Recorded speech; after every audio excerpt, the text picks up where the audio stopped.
Javier, let's have dinner. Everything will soon get cold. Please, take a break from your textbooks. Darling, if I keep getting distracted, I won't be able to learn anything, which means I won't achieve anything. Oh my God, Javier. Medicine is not for you. You're one of the worst students.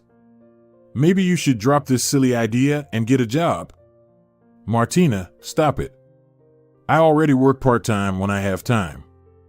Occasionally standing behind the counter at the local store, is that what you consider a normal job? The girl raised her voice at her husband. She was tired of living paycheck to paycheck. Money was catastrophically short. But she loved her husband, so she endured.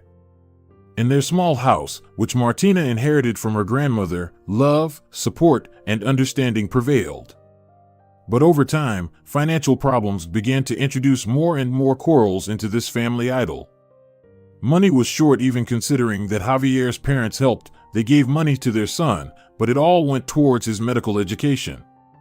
He had dreamed of becoming a doctor since childhood, and despite enormous obstacles on the way to his dream, the man did not give up. Martina had long forgotten her childhood dream of becoming an actress. She worked as a waitress in a nice restaurant not far from home.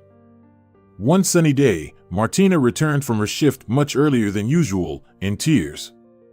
Darling, what happened? Her husband rushed to her.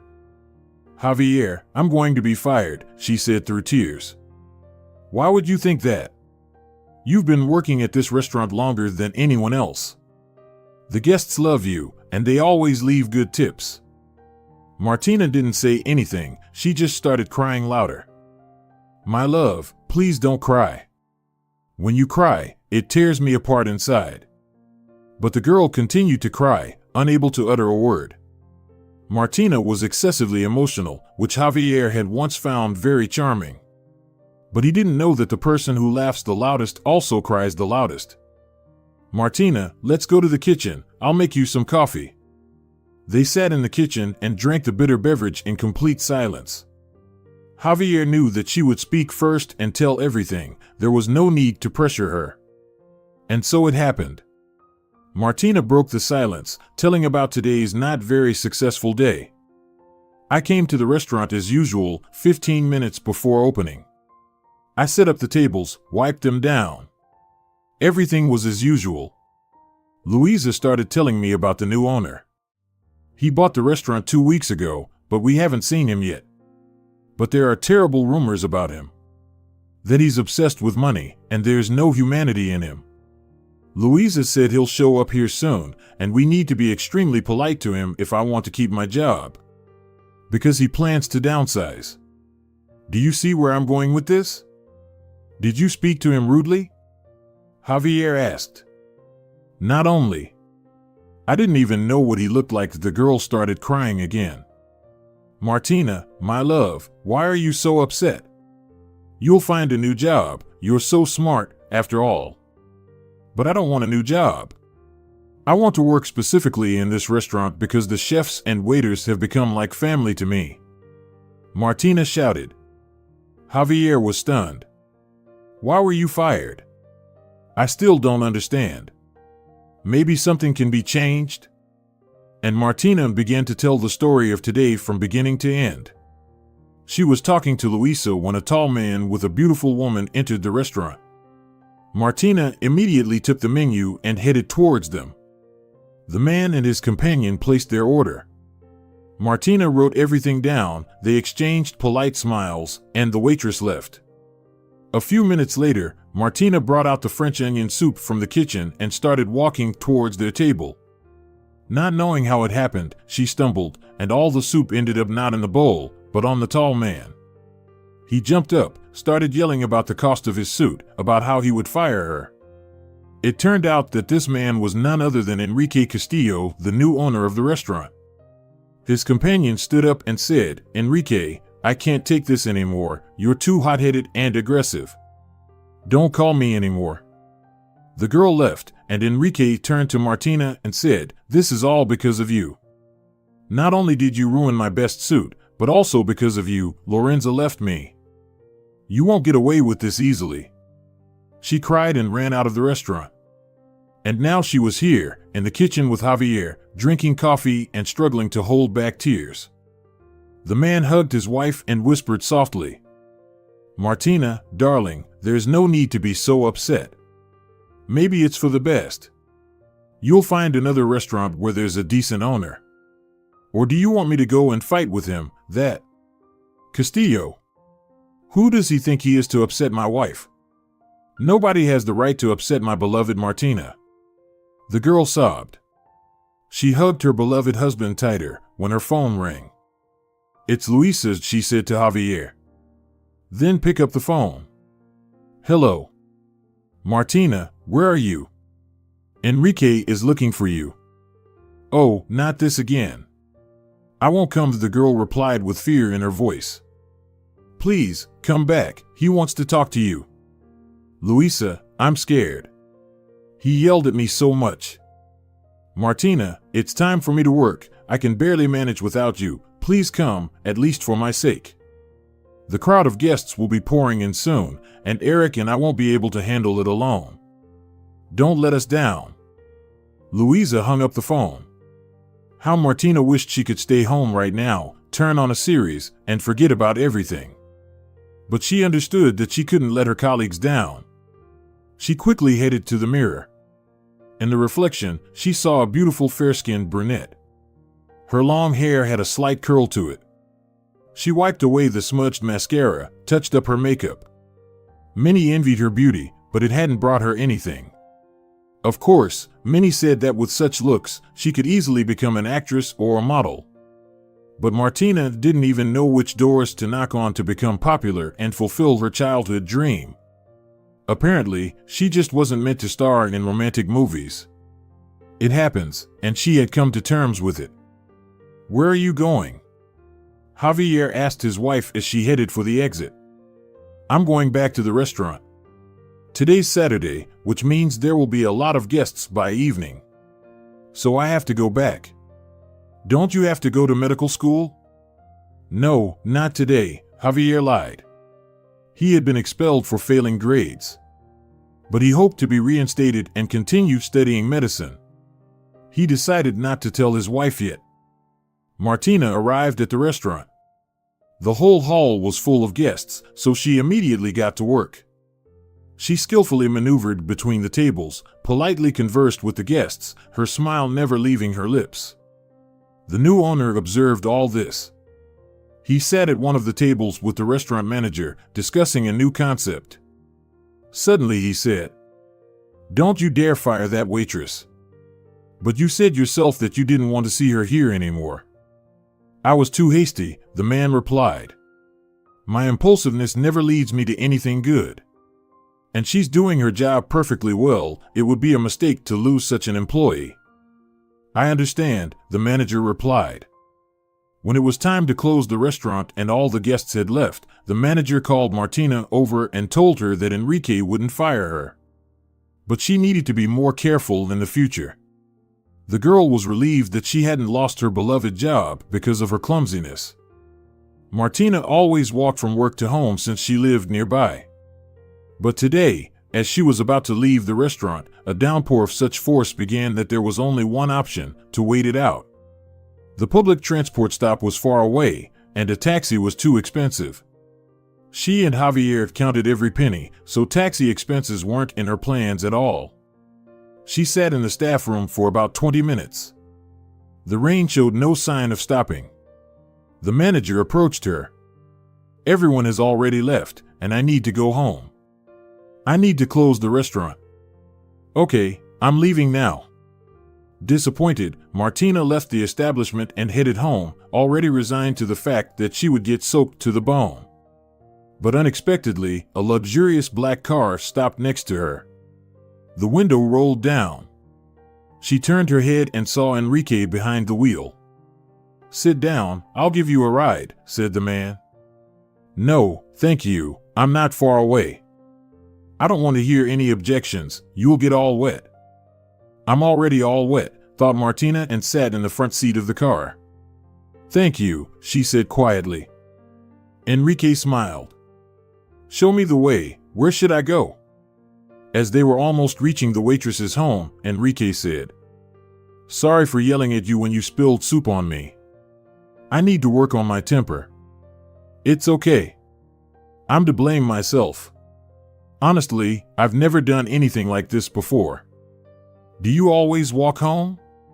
"They say the downpours will continue nonstop all next week." "I'll take an umbrella," Martina replied. "Very prudent," chuckled the restaurant owner.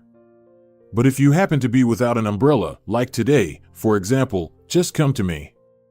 I'll give you a ride, it's no trouble for me."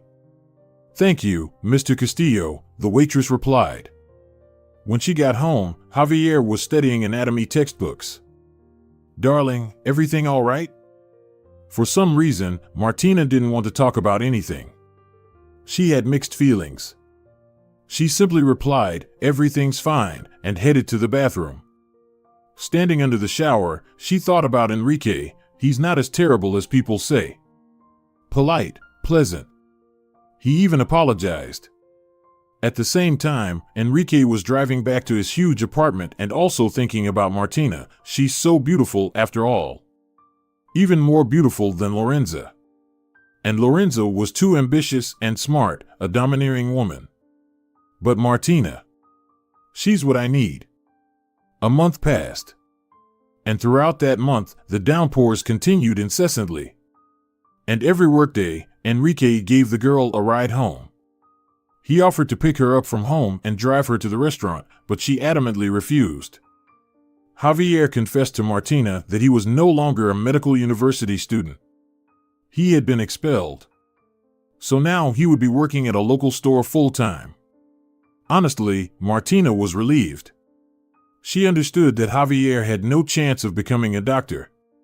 It was very difficult for him to study medicine. He didn't understand much. But now their family would have more money, as her husband would be working full-time. But she was wrong. Javier's salary was terribly small. And she, being a simple waitress, earned much more. Meanwhile, Martina's and Enrique Castillo's communication became closer. The girl didn't confess to the restaurant owner that she had a husband. Although even this fact wouldn't have stopped the man. He fell in love with the waitress, or rather with her model-like appearance. Once he decided to take her not home, but to another place. He didn't say anything to her about it. "Where are we going?" "I want to show you something, you'll like it." At first, the girl was a little scared. She had known this man for only a month, and her beloved husband was waiting for her at home.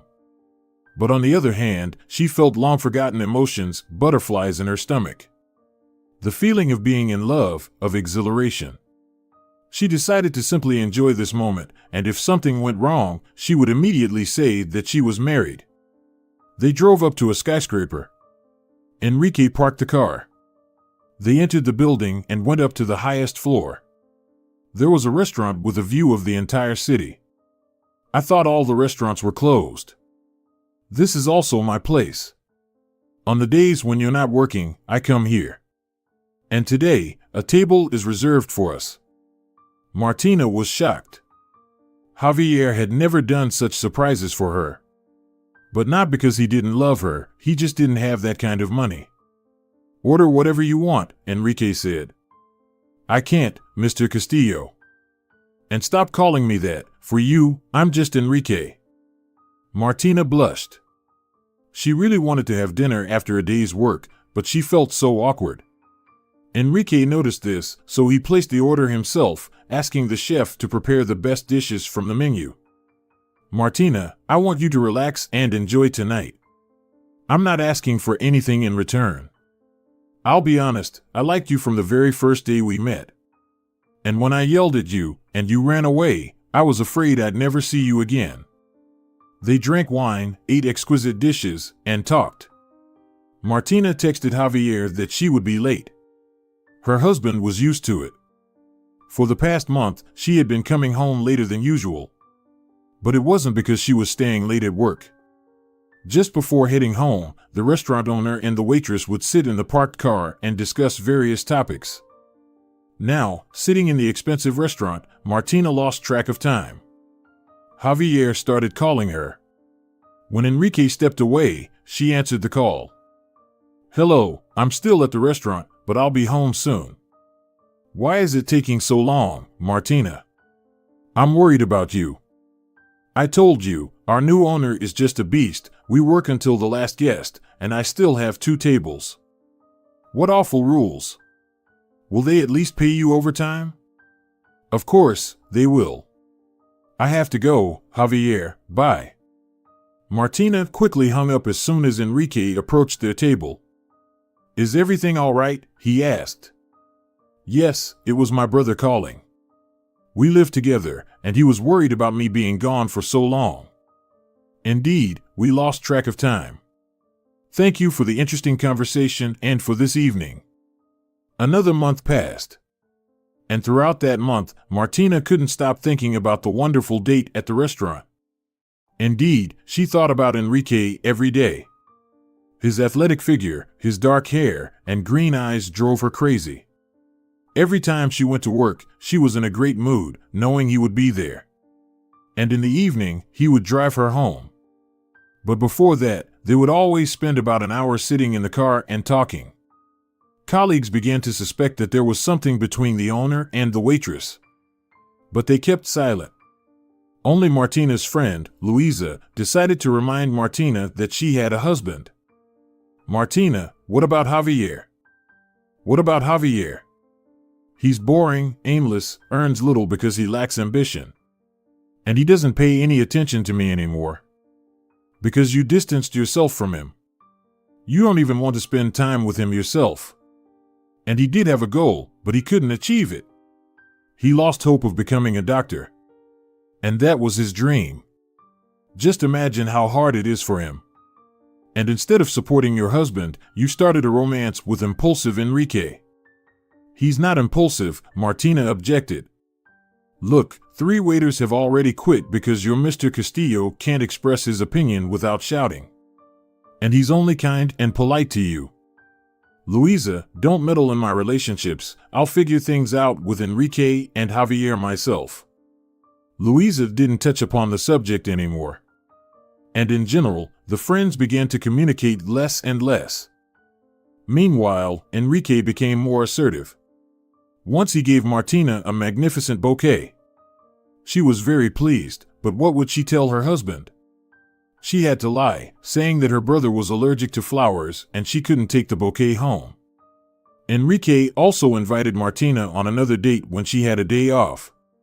The girl agreed, telling Javier that she would go to her friend's birthday party. Of course, Javier also noticed that his wife had changed.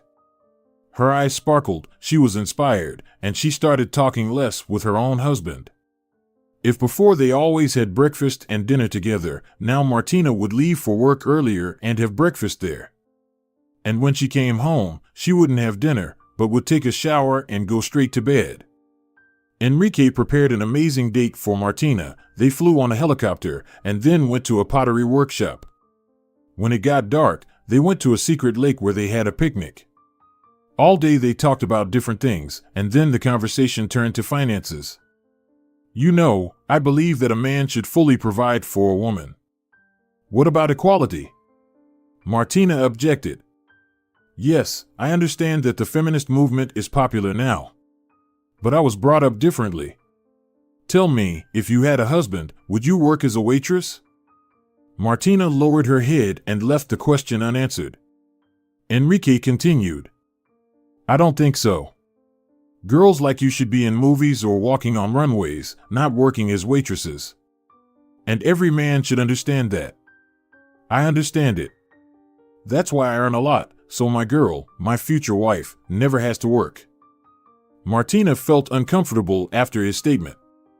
She even felt ashamed.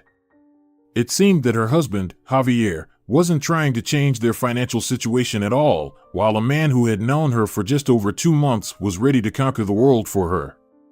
Just remembering Javier, she felt her phone vibrating in her pocket. Someone's calling you, Enrique said. Yeah, it's my brother. I'll call back later. The girl declined the call. Enrique continued his thought. Your brother, he works, right? How much does he earn? I don't know, Martina lied. But he doesn't have a girlfriend. When he falls in love, he'll start earning much more, you'll see. Because a real man will do anything so his beloved doesn't lack anything. Martina tried to force a smile. But Enrique noticed the sadness in her eyes. He hugged her and said, "With me, you'll forget about your problems forever." She looked up, and their eyes met. He gently pulled her closer and kissed her. She didn't resist. There was no one around on this secluded lake. Just Enrique and Martina. They kissed, forgetting about time. But a phone call interrupted the moment. At first, she ignored it. But her phone wouldn't stop ringing. "Pick it up, maybe something happened to your brother," Enrique suggested. Martina answered the call. "Where are you?" Javier sounded very angry. "I told you. You're not answering my calls." I started worrying. I called Louise, but she said she didn't know where you were. "Aren't you at her birthday party?" "No," Martina replied shortly. She was afraid Enrique would find out about her husband. "When will you be home?" "We need to talk." "I'll be home soon. Bye." Martina said goodbye, but she was in such a hurry to hide her phone in her pocket and fall back into Enrique's arms that she forgot to end the call.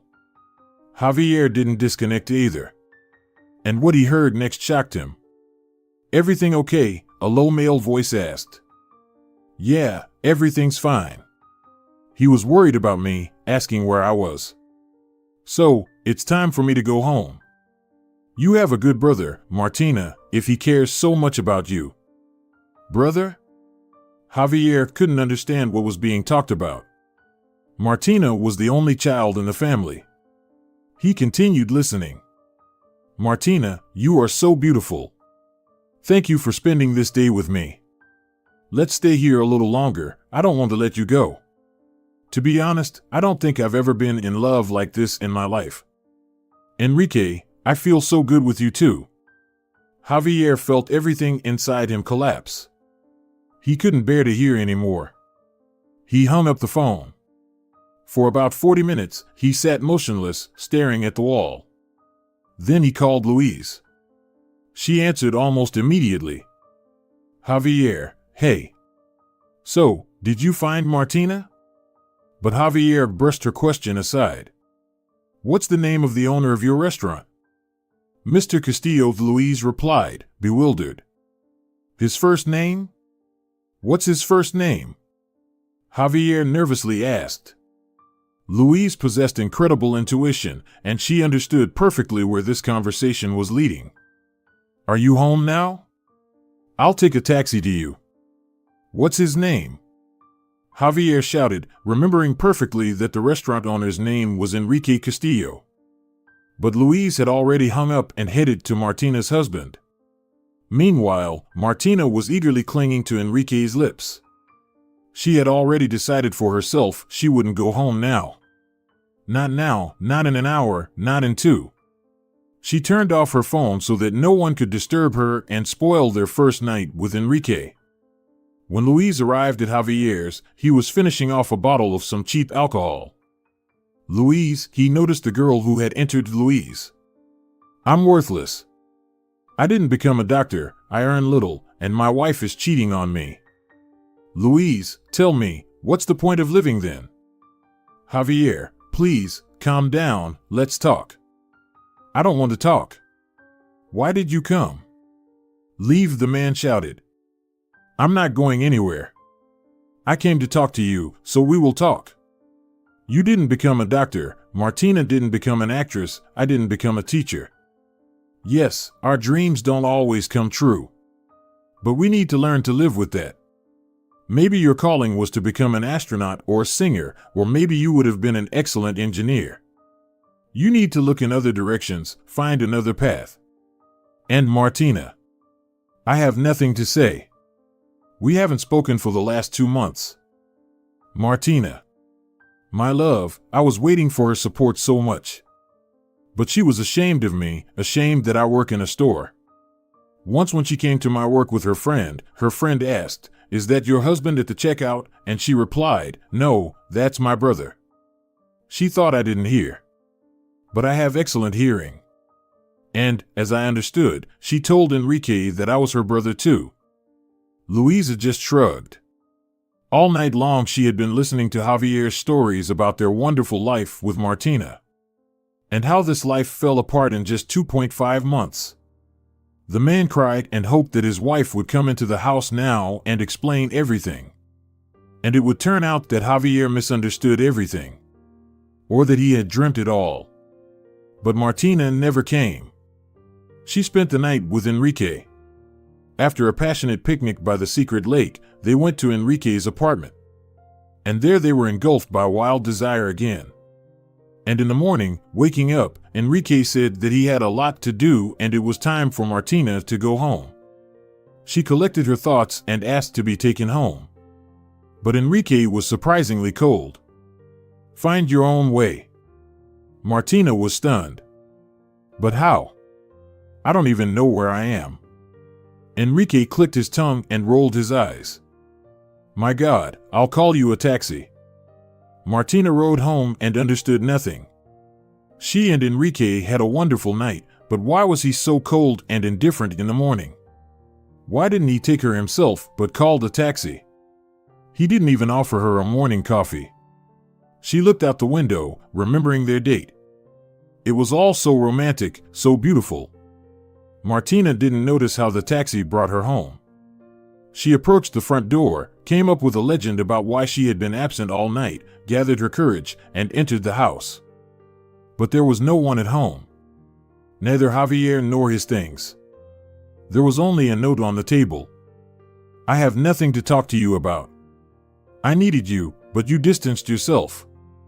You left me when I needed your support so much. I was always there for you, always helped you. When you cried, I always comforted you. Because when you feel bad, my heart breaks.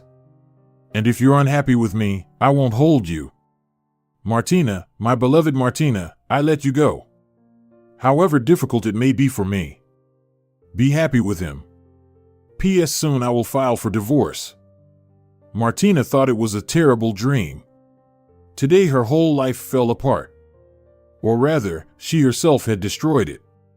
She called Javier, but he didn't pick up. She sent messages, but there was no response. Javier had already decided everything for himself. And he was always too stubborn. 3 years passed. Javier and Martina divorced. They didn't communicate and knew nothing about each other's lives. Martina still worked as a waitress, only in a different restaurant. Because when Enrique got his trophies, namely, a night with a beautiful waitress with model looks, he began to treat her like everyone else. Mr. Castillo didn't hold back in his expressions, shouted and disrespectfully treated the staff. Martina couldn't stand it and quit. Now she lives alone in a small house where once love reigned instead of loneliness. One weekend she decided to do a thorough cleaning, turned on the radio, and started washing the windows. Suddenly she heard a familiar name and surname. She turned up the volume. Probably just my imagination, she thought. But when she heard his voice, the voice that once pronounced her name so tenderly, she couldn't believe it. "Javier, can you tell us what brought you into the film industry?" "Since childhood, I dreamt of becoming a doctor, even studied at one of the best medical universities. But to be honest, I was a terrible student. Medicine wasn't my thing. But I couldn't let go of my dream. Then I got expelled. I was terribly depressed. And then came the pivotal moment. My very good friend said to me, 'Javier, you need to look in another direction.' And I thought, if I can't be a real doctor, I can become an actor and play a doctor. You're very lucky to have had someone guide you." Yes, absolutely. If it weren't for Luisa, I would have never known I had acting talent. Is Luisa the lady of your heart? Luisa is my best friend. We have strictly platonic relations, and I'm grateful to her for being there when I needed support. So your heart is free? Perhaps. On this beautiful note, we bid farewell to Javier Torres, a wonderful actor and the most eligible bachelor in our country. Martina immediately went online and typed Javier Torres movies into the search bar. She saw that in the last 3 years he had starred in 2 films and 1 popular series about doctors. She read all the articles about him. Film critics predicted a brilliant acting career for Javier. "I hope you're happy, Javier. That's all that matters," she said aloud, wiping away her tears.